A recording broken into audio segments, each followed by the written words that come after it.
What's the best Australian movie ever made? If you're a fan of the post-apocalypse, your answer might just be Mad Max, director George Miller's marauding motorist mania, celebrating its 45th anniversary in 2024.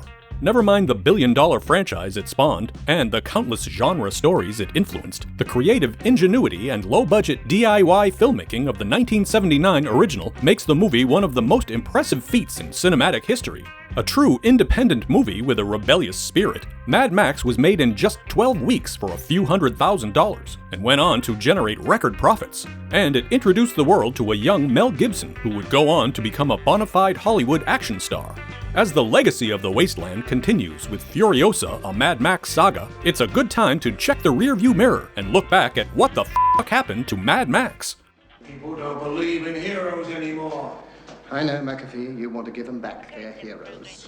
Mad Max was George Miller's feature-length film debut, following his time working as an emergency room doctor in Sydney, Australia. Miller grew up in rural Queensland and experienced the loss of several close friends dying in violent motorcycle collisions. And during his days working in the ER, he often witnessed the types of fatal road injuries seen in Mad Max.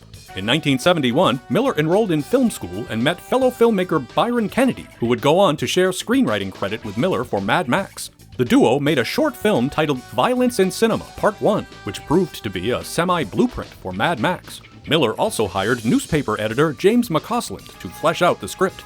Despite making his first feature, Miller had a clear vision to create a visceral, hyperkinetic, silent movie with sound, inspired by the storytelling techniques introduced by silent film pioneers like Buster Keaton and Harold Lloyd.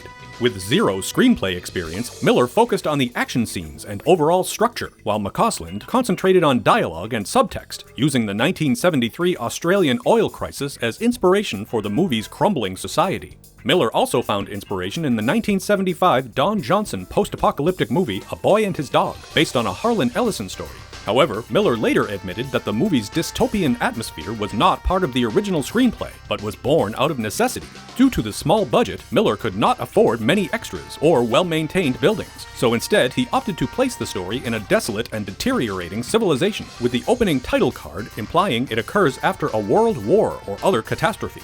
Miller and McCausland presented a 40-page treatment to the Australian government, which funded most of the film. They also raised money by performing medical house calls, with the former treating patients and the latter driving.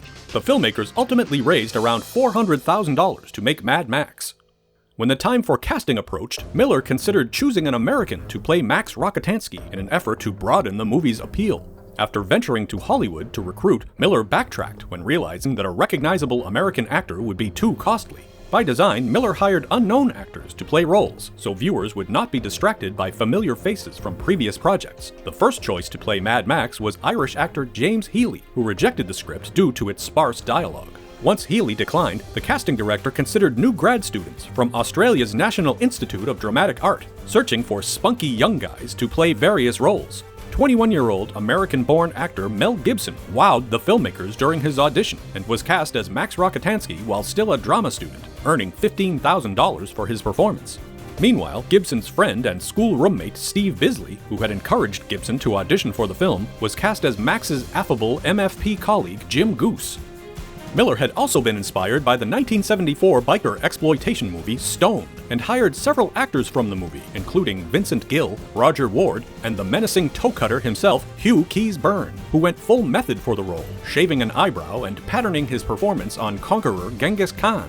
Of course, while the toe cutter meets a messy fate, Keys-Byrne would later reunite with Miller to play Fury Road's imposing tyrant, Immortan Joe. Principal photography on Mad Max began in November of 1977, originally planned for a 10-week shoot but extending to 12. Unfortunately, just 4 days into filming, actress Rosie Bailey was injured in an accident and was replaced after a 2-week production delay by Joanne Samuel as Max's wife, Jessie. The majority of the film was shot in the outback around Melbourne in Victoria. Miller chose to film Mad Max in a widescreen anamorphic format, shooting the entire movie using a 35mm lens that had been discarded by director Sam Peckinpah for his 1972 film The Getaway. A labor of love in every sense, Mad Max reflects the manic, anti-authoritarian energy of the production techniques themselves. Described by Miller as true guerrilla filmmaking, shots were flat-out stolen by mounting cameras to the tops of cars, closing roads without legal permits, and capturing footage in areas forbidden by the authorities. For example, the first scene filmed involved actor Tim Burns, who plays impetuous gang member Johnny the Boy, busting the chain on a locked emergency phone. Burns appears rushed because Miller lacked the legal permission to film the scene and raced to capture the footage before the actual bronze could arrive. The death-defying filmmaking methods perfectly embody the spirit of the movie, with driving scenes captured at full, terrifying speeds and typically performed by the cast themselves. Cinematographer David Egby would shoot while laying on the hood of an accelerating car or sitting on the back of a motorcycle without a helmet while the vehicle rocketed across the asphalt at over 100 miles an hour. Before we continue with our video, here's a reminder to click the Store tab on any of our JoBlo channels and browse our collection of the latest and freshest designs in our merch store. Go get you some. Miller and his crew avoided using walkie-talkies in order to remain undetected by police scanners, and they often cleared road wreckages by themselves after filming crash scenes. Ironically, Miller's attempts to avoid the authorities backfired when the actual local police became interested in the production and assisted the filmmakers by escorting vehicles and shutting down roads to accommodate the filming.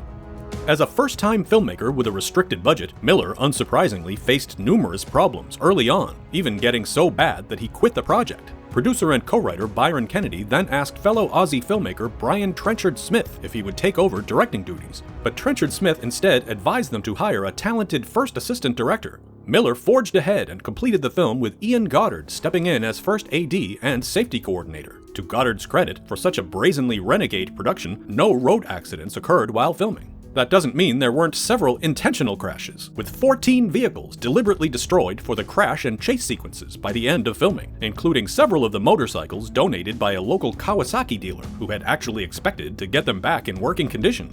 For the blue van in the opening pursuit scene, the engine was removed, and the vehicle weighed so little that it chaotically spun out of control on impact, accentuating the explosive spectacle.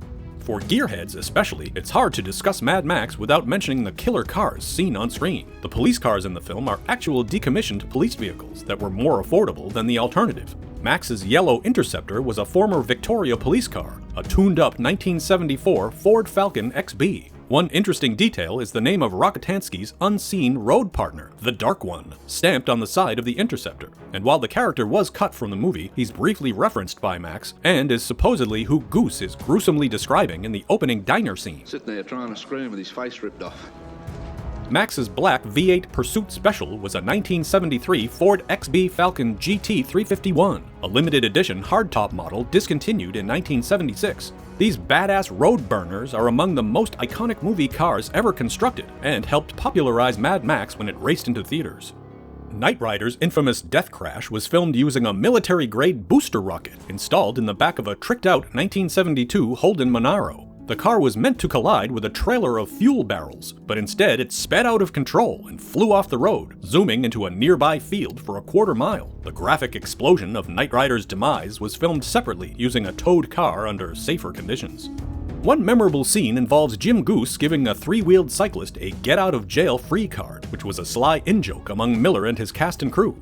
Several of Toe Cutter's gang were actual members of the Vigilantes, a Melbourne motorcycle club. Because of their authentic appearance, the real-life bikers were often discriminated against and treated poorly in town. Since the gang members drove themselves to the set each day, as a precaution, Miller gave them each written letters to present to police officers in case they were pulled over, literal get-out-of-jail-free cards.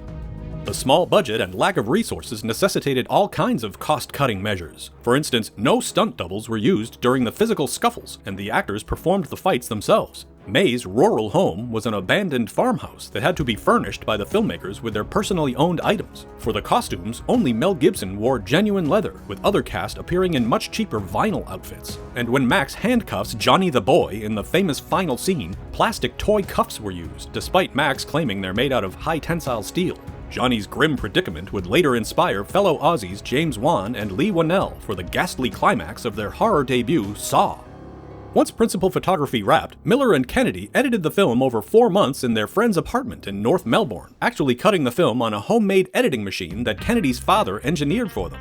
Another unforgettable part of Mad Max is the gothic musical score, arranged by Australian composer Brian May, not to be confused with the Queen guitarist. Miller instructed May to create an ominous Bernard Herrmann-style score, reminiscent of classic Hitchcock movies. Miller had become a fan of May after hearing the score for the 1978 Aussie horror movie Patrick. Mad Max was initially banned in New Zealand due to the scene where Goose was burned in his vehicle, which unfortunately mirrored an actual recent gang incident in the country. When the movie was prepared for release in the US, all the dialogue was dubbed over by American actors because the distributor feared that the original Australian accents would be too difficult to understand for American audiences. Fortunately, the original audio was later restored for DVD releases.